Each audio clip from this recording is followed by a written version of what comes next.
My sister taunted me for marrying a simple farmer, while her husband was a finance wizard. When their investments crashed, my parents ordered I sell my land to bail them out. Their faces went ashen when my husband revealed exactly who the real landowner was. They called my home worthless dirt. They mocked my husband, my life, my choices. But oh, how their faces changed when they found out that worthless dirt was hiding a $50 million secret. And it was their arrogance that ultimately lost them everything. Can you imagine the look on their faces? Because I was there and it was glorious. It all started on what was supposed to be the happiest day of my life. My wedding. Bethany, that's me. And there I was standing beside the man I adored, Peyton. My sister, Tamara, champagne flute in hand, her voice dripping with artificial sweetness that could practically cut glass, raised a toast. To the happy couple, she announced, her gaze sweeping across the 200 wedding guests, who always did play in the mud. The laughter that followed hit me like a physical slap. My cheeks burned. 200 pairs of eyes turned to look at Peyton and me, and I felt myself shrinking. I should have known Tamara wouldn't let my wedding pass without reminding everyone exactly where I stood in the Blair family hierarchy. There she was, radiant in her designer bridesmaid dress, holding court at the head table. Me. I was sitting there in my grandmother's altered wedding gown, trying desperately not to let the tears show. Bethany, honey, smile, my mother hissed from beside me, her perfectly manicured fingers digging into my arm. People are watching. Of course they were watching. They'd been watching my whole life, waiting to see which Blair sister would stumble first. Spoiler alert, it was always going to be me. Peyton's calloused hand found mine under the table, his thumb tracing gentle circles on my palm. When I looked at him, his brown eyes were steady and kind, completely unbothered by the snickers echoing around us. Let them laugh, he murmured, leaning close enough that his breath tickled my ear. We know what we have. God, I loved this man. Even covered in a thin layer of dust from the fields he'd been working that morning. Yes, he'd insisted on checking the irrigation system on our wedding day. He was more real than anyone else in that room, full of pressed suits and fake smiles. I still can't believe you're marrying a farmer, my youngest sister Erin whispered, sliding into the empty chair beside me. At 27 she was the diplomatic one, always trying to smooth over the family's rough edges. I mean, I think it's romantic, but Mom's been popping antacids all week. Thanks for the pep talk, I deadpanned, watching Tamara work the crowd like she was running for office. At 31 she had perfected the art of being the golden child. Stanford MBA, a corner office in Manhattan. A husband who wore $1,000 suits and talked about market volatility at dinner parties. That's not what I meant, Erin said quickly. Ladies and gentlemen. My father, Donald, boomed through the microphone, cutting through the chatter. He stood at the podium, his silver hair perfectly styled, his expression somewhere between resigned and disappointed. I'd like to say a few words about my daughter, Bethany. My stomach dropped. This couldn't be good. Bethany has always been unique, he began, and I caught Tamara smirking behind her champagne glass. While her sisters focused on their careers and achievements, Bethany chose a different path, a simpler path. The word simpler hung in the air like a heavy, suffocating judgment. I felt Peyton's grip tighten on my hand. She's chosen to marry Peyton, a man who works with his hands and understands the value of hard work. Donald's pause felt deliberate, calculated. We wish them happiness in their humble life together. The applause was polite, lukewarm. I caught my mother dabbing at her eyes with a tissue, though I wasn't sure if they were tears of joy or mourning. Your dad's really laying it on thick, Peyton said quietly, his voice steady despite the insult wrapped in wedding wishes.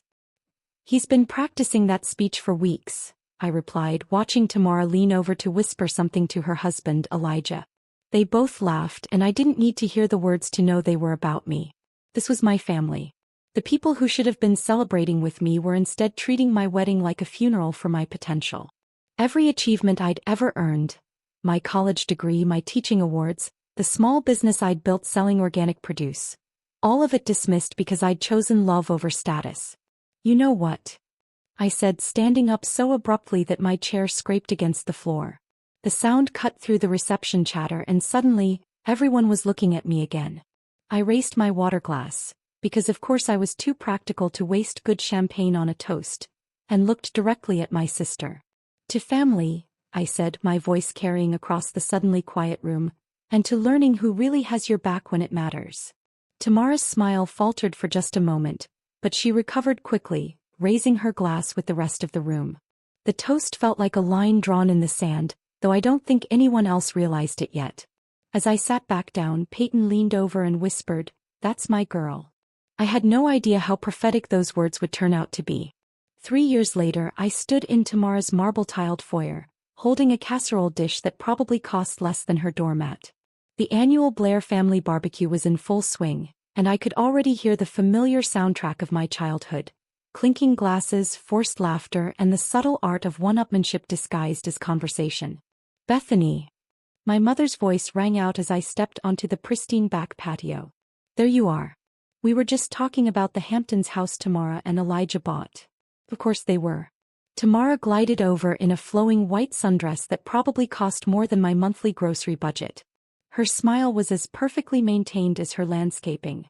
"Oh, you brought food?" she said, eyeing my casserole dish like it might contain something contagious. "How thoughtful." "Green bean casserole," I said, setting it down on the catering table next to the professionally prepared spread. "From our garden." "Is it organic?" Elijah appeared beside his wife, martini in hand, his polo shirt so crisp it could cut paper. "Or just basic?" The question hung in the air while several family friends turned to listen. I felt that familiar heat creeping up my neck.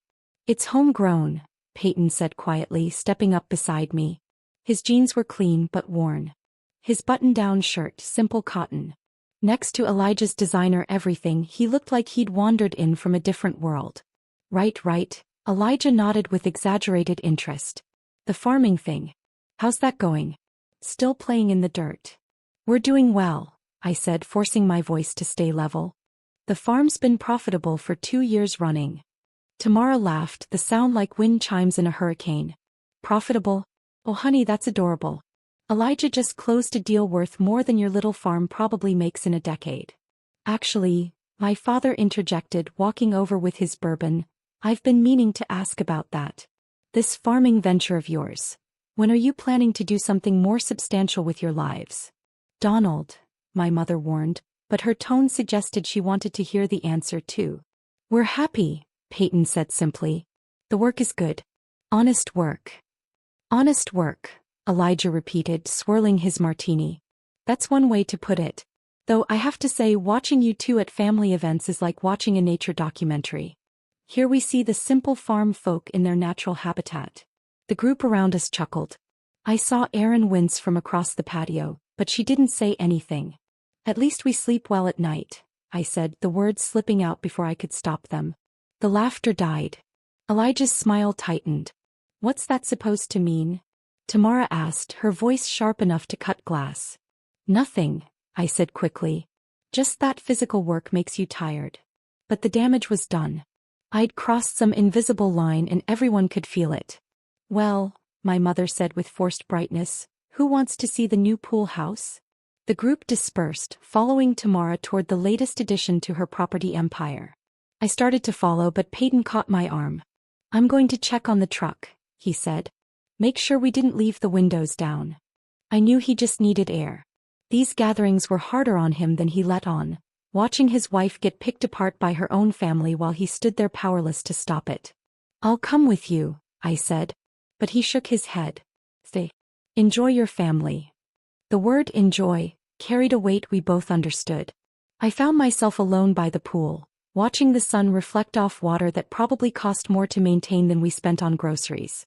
The sound of laughter drifted from the pool house tour, and I wondered what it would feel like to belong in that group instead of always standing on the outside looking in.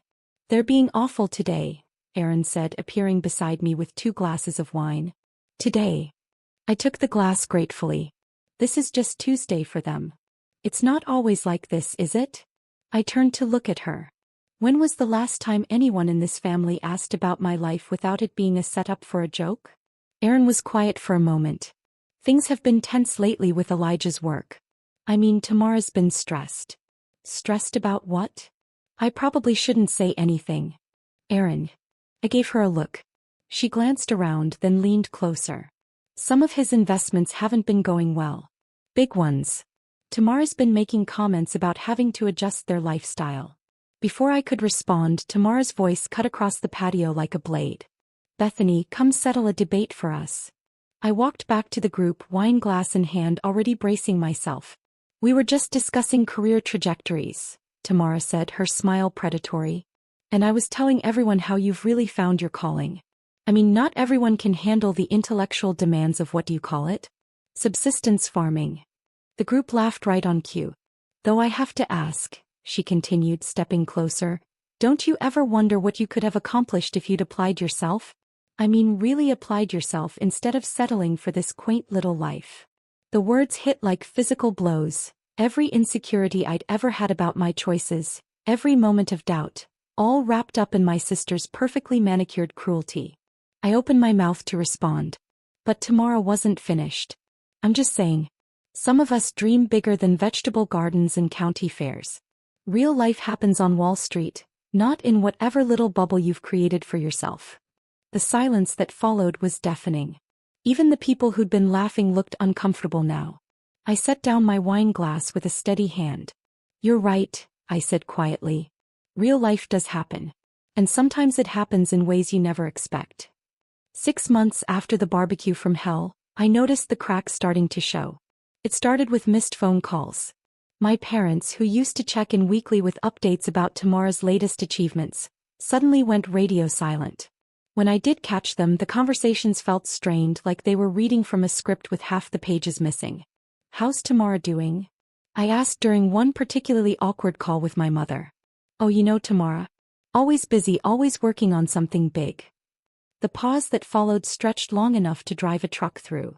And Elijah, he's fine. Listen, honey, I have to run. Your father's calling me. Click. I stared at the phone, frowning. In 30 years, my mother had never cut a conversation short unless someone was literally bleeding. The next red flag came at Aaron's birthday dinner. We met at a small Italian place downtown. Nothing fancy, which should have been my first clue. The Blair family didn't do nothing fancy. Where's everyone else? I asked as Aaron slid into the booth across from me and Peyton. Mom and Dad had something come up. Tamara and Elijah are dealing with work stuff. Work stuff on a Saturday night? Aaron picked at her breadstick, avoiding my eyes. Things have been complicated lately. What kind of complicated? I probably shouldn't. Aaron, I leaned forward. What's going on? She glanced around the restaurant like she was checking for spies, then lowered her voice. Elijah's company is in trouble. Big trouble. Some kind of investment scheme that went sideways. I felt a little flutter in my chest. Not quite satisfaction, but something close to it. I pushed the feeling down, ashamed of myself. How bad? Bad enough that they had to put the Hamptons house on the market and the boat. And Tamara's been calling around asking family members for short-term loans. The flutter got stronger. I took a sip of water to hide my expression. Have they asked you for money? Peyton asked quietly. Not yet, but I think that's only because I don't have any to give. Aaron finally met my eyes. They haven't called you, have they? No, I said, a dry chuckle escaping my lips. But then again, we're just simple farm folk. What would we know about real money? Aaron winced. You heard about that? I was there, remember? Front row seat to the Tamara show. I paused, softening my tone a little. She's been different lately, stressed, snapping at everyone. Even the golden child has bad days, I guess. We ate in relative silence after that, but I could feel Peyton watching me. He knew me well enough to recognize the wheels turning in my head. Later that week, we were harvesting the late summer tomatoes when my phone rang. Unknown number. Hello, Bethany. The voice was shaky, older than I remembered. It's your mother. Mom, are you okay? You sound. I'm fine, sweetheart. Just tired. And I was wondering. Could you come by the house this weekend? There's something we need to discuss as a family. The word family sent a chill down my spine. In Blair family speak, something we need to discuss as a family was never good news. What kind of something? It's better if we talk in person. Can you come Saturday afternoon around 2? I looked at Peyton, who was pretending not to eavesdrop while loading tomatoes into crates. His shoulders were tense. I guess so. Should I bring anything? Just yourself. And Peyton, of course. The line went dead, leaving me staring at my phone. Family meeting? Peyton asked without looking up. Sounds like it. He straightened, wiping his hands on his jeans. About what? She wouldn't say, but given what Aaron told us, they're going to ask us for money. It wasn't a question. We both knew it was true. That night, I lay in bed staring at the ceiling while Peyton's breathing evened out beside me. Part of me, a bigger part than I wanted to admit, was almost excited. After years of being treated like the family disappointment, they were finally going to need something from me. The irony was delicious. All those comments about our simple little life and playing in the dirt. And now they were going to come hat in hand to the farm girl they'd spent decades mocking.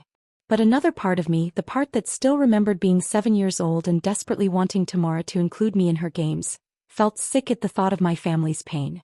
Saturday morning arrived gray and drizzly, matching my mood. Peyton was unusually quiet as we drove to my parents' house, his hands steady on the wheel but his jaw tight. Whatever they ask, he said as we pulled into the familiar driveway. Remember that you don't owe them anything. Do you? Because you have a soft heart, Beth, and they know how to use that against you. I looked at the house where I'd grown up with its perfect lawn and pristine shutters. It looked smaller than I remembered, less imposing. I'll be fine. But as we walked up the front steps, my phone buzzed with a text from an unknown number. Emergency family meeting. Please come. We need you. It was from Tamara. The same sister who'd spent years telling me I'd never amount to anything was asking for my help. I slipped the phone back into my pocket and rang the doorbell, my heart hammering against my ribs. Time to see what real life looked like when it came knocking on the farm girl's door. The living room felt like a courtroom when we walked in.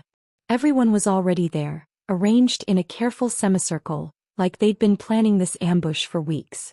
My parents sat on the couch, looking older than I remembered. Tamara perched on the edge of an armchair, her designer clothes wrinkled, her usual perfect composure cracked around the edges.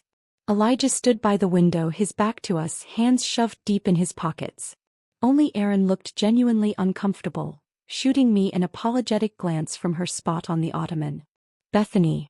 Peyton, my father said, gesturing to the 2 chairs they'd clearly positioned for us. Thank you for coming.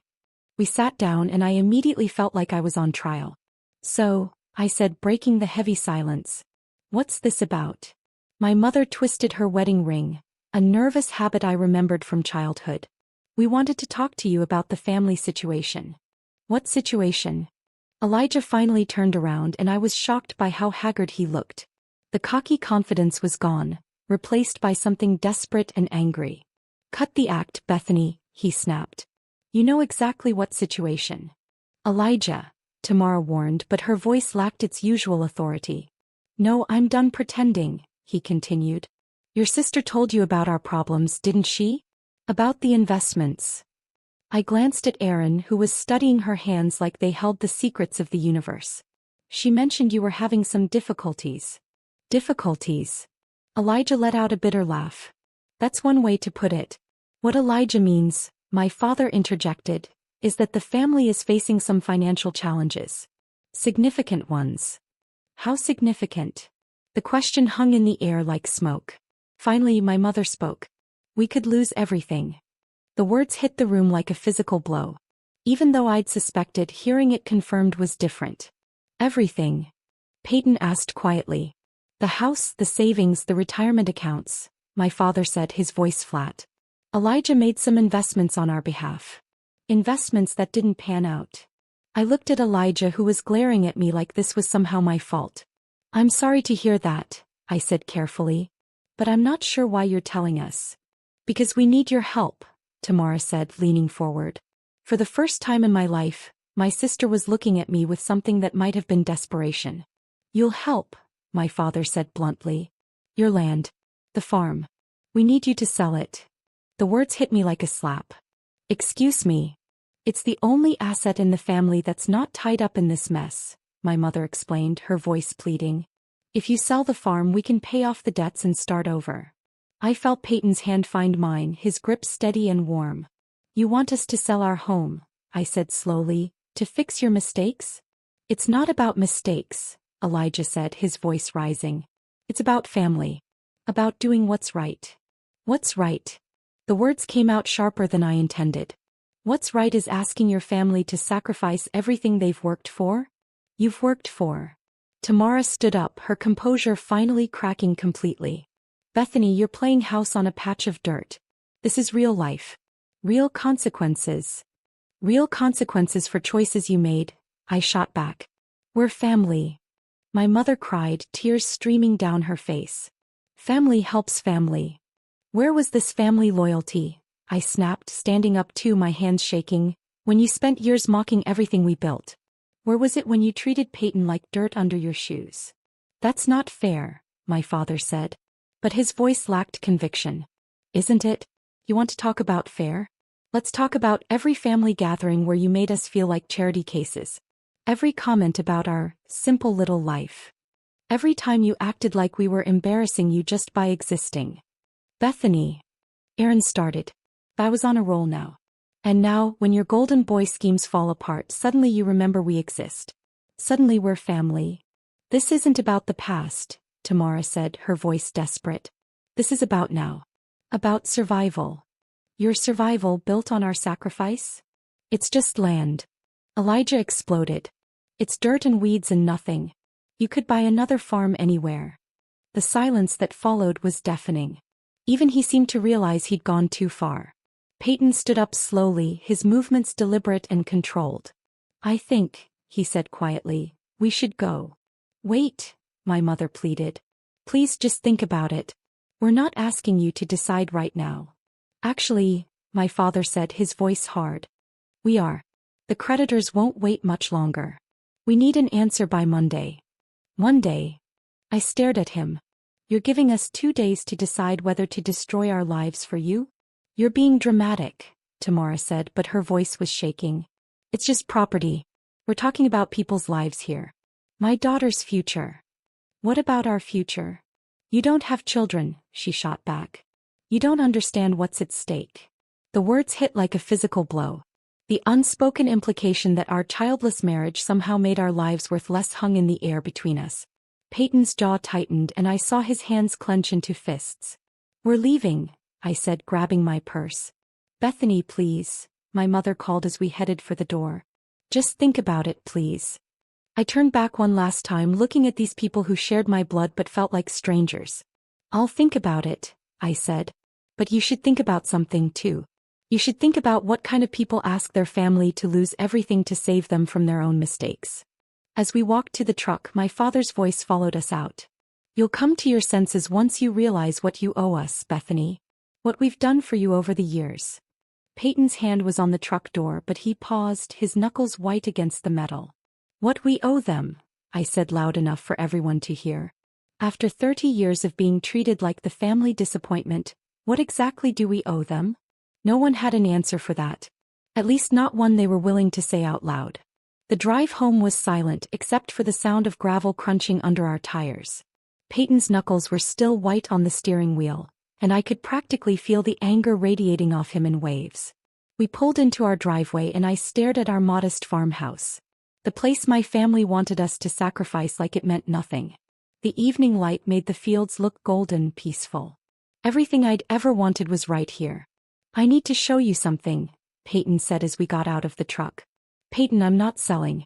I don't care what I know you're not selling. That's not what this is about. He headed toward the barn, his stride purposeful. There are things I should have told you years ago. I followed him, confused. What things? Instead of answering, he led me to the back of the barn where he kept his office. I'd been in there 1,000 times, but he went straight to a filing cabinet I'd never seen him open. Sit down, he said, pulling out a thick manila folder. Peyton, you're scaring me. I'm not trying to scare you. I'm trying to show you who we really are. He opened the folder and spread papers across his desk. Who we really are. I leaned forward, squinting at the documents. Legal papers, patents, financial statements with numbers that made my head spin. What is all this? This, he said, pointing to a patent document, is the irrigation system we use on the North Field. The one I cobbled together from spare parts. I read the header. Patent granted to Peyton Stone for Advanced Precision Agriculture Irrigation System. My eyes widened.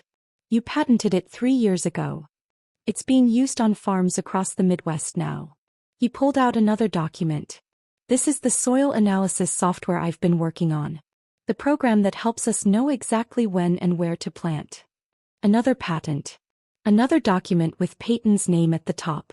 I don't understand. Why didn't you tell me? Because I wanted to be sure. I wanted to build something real before I started talking about it. He sat down across from me, his expression serious. Beth, our patch of dirt isn't just a farm. It's a research and development facility. Everything we grow here, every system we test, it's all part of something bigger. My head was spinning. How much bigger? He pulled out a financial statement and slid it across the desk.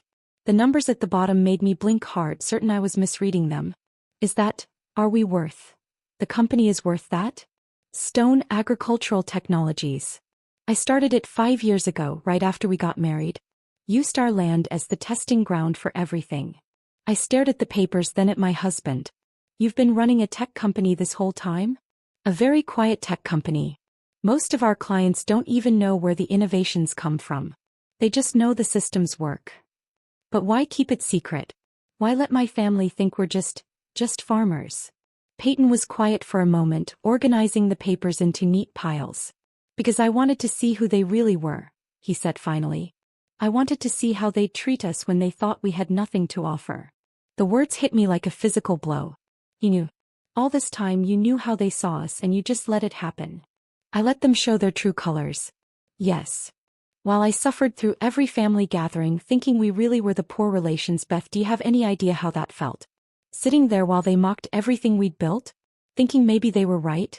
Maybe I'd thrown my life away? Peyton reached for my hand, but I pulled back. You let me doubt myself. You let me think we were struggling while you were sitting on all this.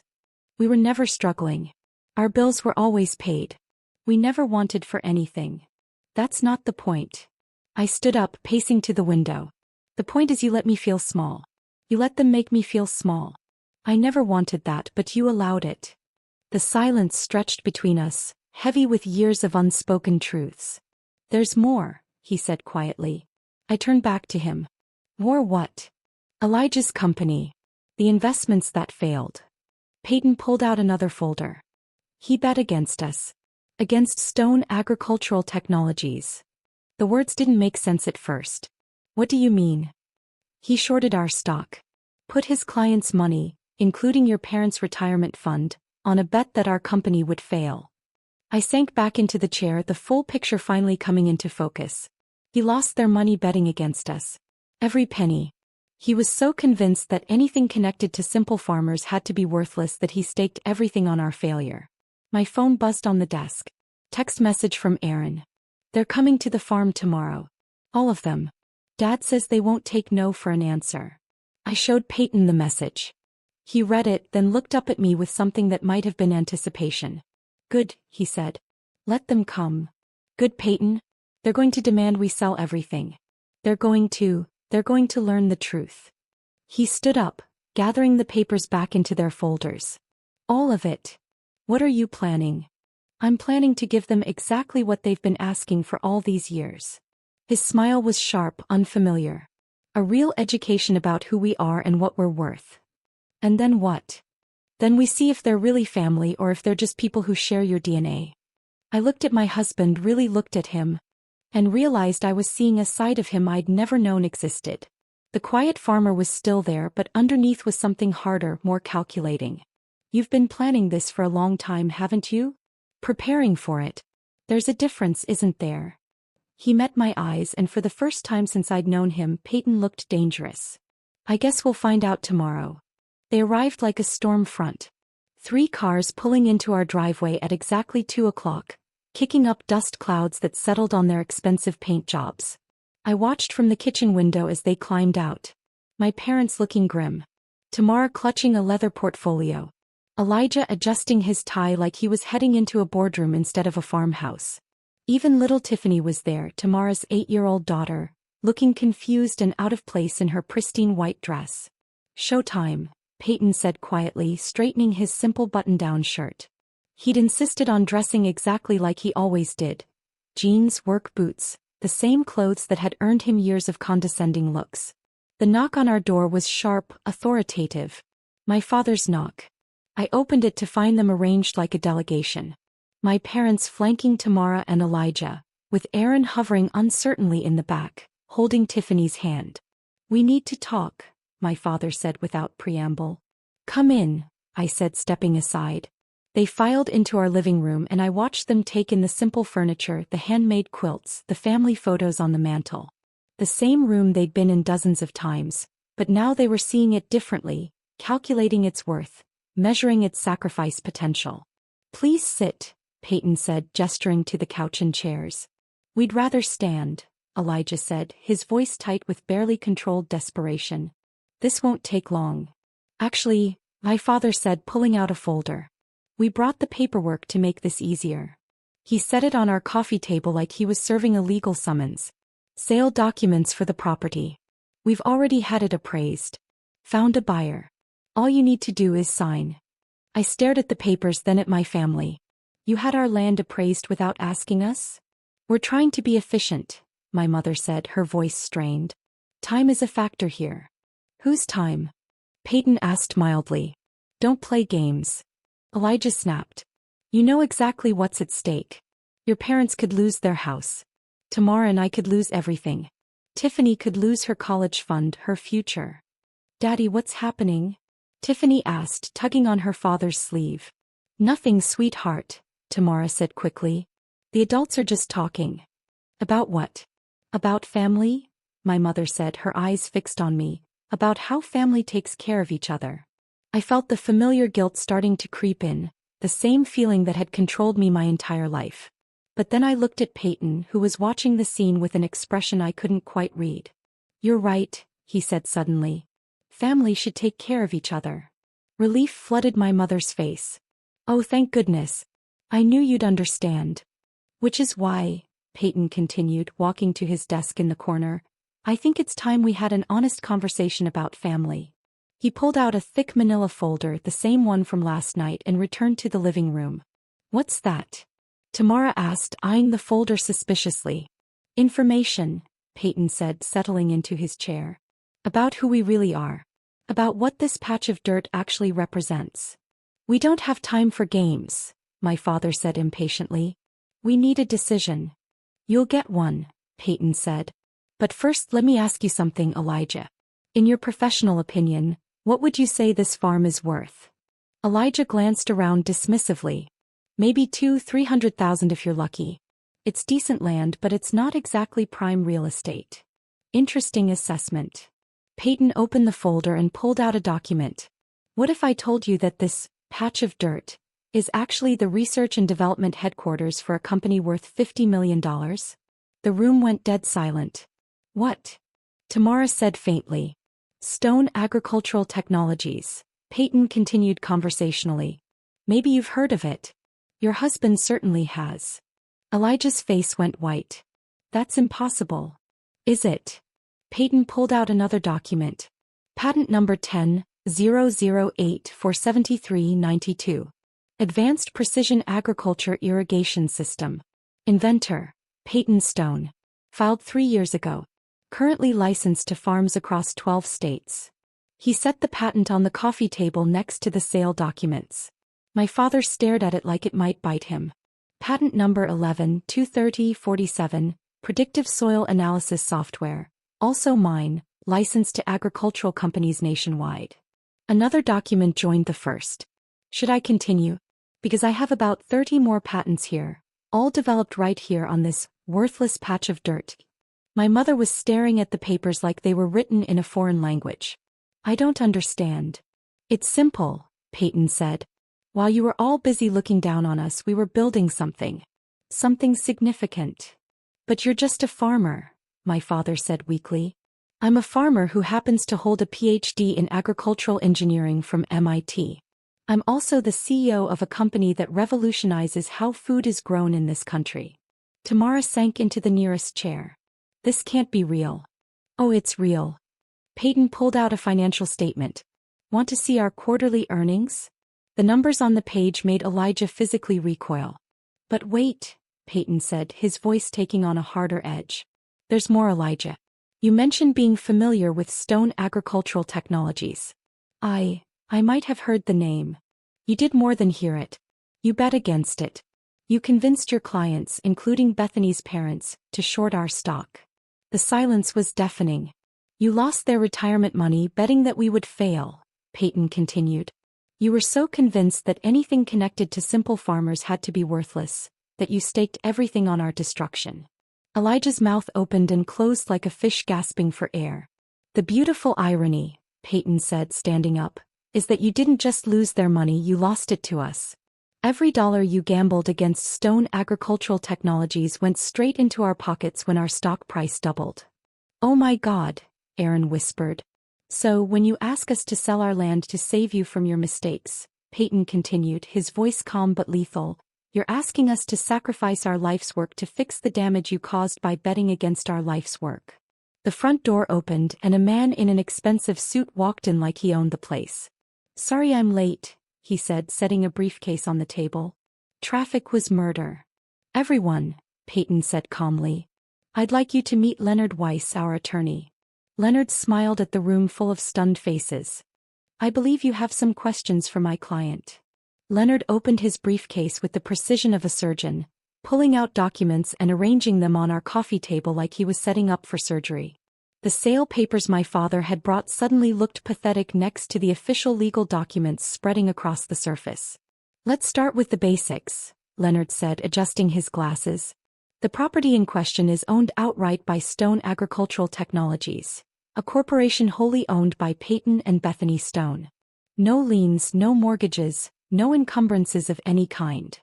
That's impossible, my father said. We helped them with the down payment, which was repaid in full with interest 18 months after the purchase. Leonard interrupted smoothly. I have the cancelled checks right here. He slid a document across the table. My father stared at it like it might bite him. Furthermore, Leonard continued, any attempt to force a sale through legal channels would be inadvisable. The property is protected under several agricultural preservation statutes, and the ongoing research conducted here has federal grant protections. Federal grants? My mother whispered. Oh yes, Peyton said with a slight knowing smile. The Department of Agriculture has been very interested in our work. We're currently developing drought-resistant crop systems that could revolutionize farming in climate-affected regions. Elijah finally found his voice. This is all very impressive, but it doesn't change the fact that we're family, that we need help. Family, I repeated, standing up. The word tasted bitter in my mouth. Let's talk about family, shall we? I walked to the mantel and picked up a framed photo from my college graduation. Remember this day? I graduated summa cum laude with a degree in environmental science. You know what you said to me, Dad? My father's face was stone. You said, too bad it's not a real degree like business or law. You said I'd wasted 4 years studying dirt and plants. I set the photo down and picked up another one. Our wedding day. And this day when I married the love of my life, you spent the entire reception apologizing to people for my poor choice. You told Aunt Margaret that you hoped I'd come to my senses before it was too late. Bethany, my mother started. I'm not finished. My voice was steady but my hands were shaking. Every family gathering for 5 years, every holiday, every birthday, every celebration, you made sure I knew exactly where I stood. The disappointment. The failure. The one who settled for less. Tamara was crying now, mascara streaking down her cheeks. We didn't mean it. You meant every word. I cut her off, my voice laced with years of suppressed anger. You called our life a joke. You said real life happens on Wall Street, not in our little bubble. You mocked everything we built, everything we cared about. But we didn't know, she sobbed. We didn't know about the company.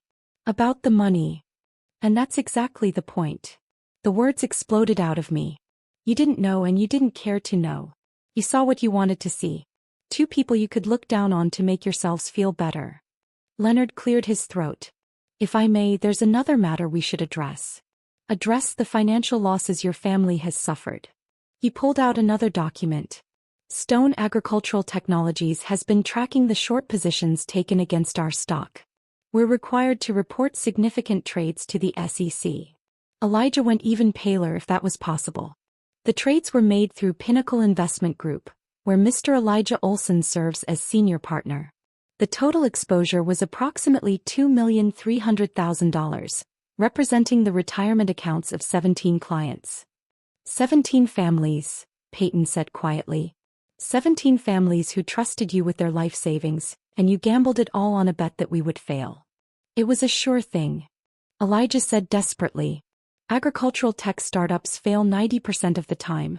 The odds were that you do your homework before risking other people's money, Leonard interrupted, his voice sharp. Did you visit the company? Did you research the patents? Did you look into the leadership team's background? Silence. You didn't, did you? You saw farming, and assumed it was worthless just like you assumed we were worthless. We can sue, my father said suddenly. For the losses. For damages. Leonard smiled. And it wasn't a pleasant expression. Please do. I'd love to explain to a jury how your son-in-law lost your retirement money betting against your daughter's company. The optics alone would be fascinating. What do you want? Tamara asked, her voice broken, deflated. What do you want from us? I looked around the room at these people who shared my blood but had never really been my family. My parents who'd spent 30 years making me feel small. My sister who'd turned cruelty into an art form. Elijah who'd gambled away their future on his own arrogance. And little Tiffany sitting in the corner watching her world fall apart. I want you to leave, I said simply. I want you to walk out that door and never come back. Bethany, please, my mother begged. We're sorry. We're so sorry. We made mistakes, but we're family. No, I said, and the word felt like freedom. Family doesn't treat each other the way you treated us. Family doesn't spend years tearing each other down. Family doesn't come crawling back only when they need something. But what about us? Tamara asked. What about Tiffany? What about her future?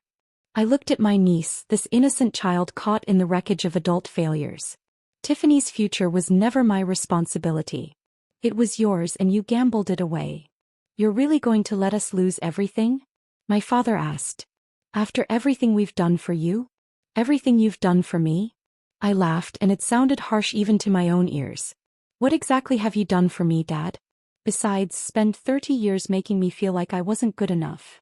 He had no answer. The meeting is over, Peyton said, standing up. Leonard, would you escort our guests out? Wait. Tamara said, desperation making her voice shrill. You'll regret this, Bethany. You'll regret turning your back on family. When you're old and alone, you'll remember this day and wish you'd made a different choice. I met her eyes and for the first time in my life, I wasn't afraid of my sister. You're right, I said. I will remember this day. I'll remember it as the day I finally stopped letting you define my worth. They filed out like mourners leaving a funeral, taking their demands and their entitlement with them. Through the window, I watched them drive away, leaving nothing but dust clouds and silence. For the first time in 30 years I was free. The silence after they left felt different than any quiet I'd ever experienced. Not empty. Like the air itself had been holding its breath and could finally exhale. Leonard packed up his briefcase with the same methodical precision he'd used to unpack it. Well, he said, snapping the latches shut. That went about as expected. You've done this before? I asked. Not exactly like this. But I've seen enough family dynamics to know how these things play out. He straightened his tie. People show you who they are when they're desperate. Your family showed you. And now you move forward without them. After Leonard left, Peyton and I sat on our front porch, watching the sun set over our fields, the same fields my family had called worthless dirt just hours earlier. Do you think I was too harsh? I asked. Peyton was quiet for a long moment, his fingers tracing patterns on the porch railing. Do you remember what Tamara said at our wedding about us playing in the mud? Hard to forget. I knew that day that this moment would come eventually. Maybe not exactly like this, but something like it. He turned to look at me. They never saw us, Beth.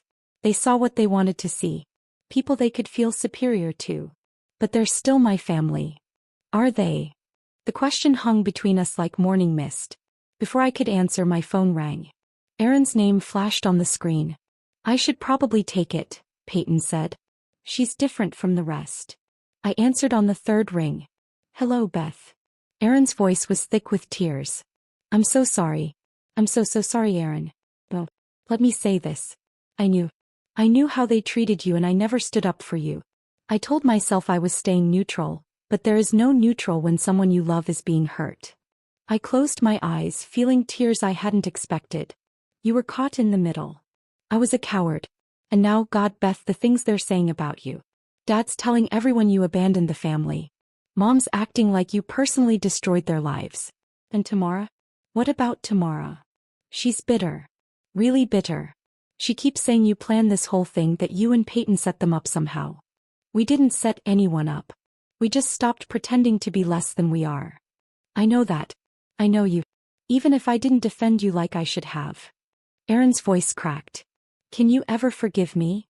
I looked out at our land, at the life Peyton and I had built together despite everything. You're calling me now. That counts for something. I want to see you. Not to ask for anything. Just, I miss my sister. The real one, not the version they tried to make you into. Come for dinner Sunday. Bring whoever you want, but leave the drama at home. Just me. I promise. After I hung up, Peyton reached over and took my hand.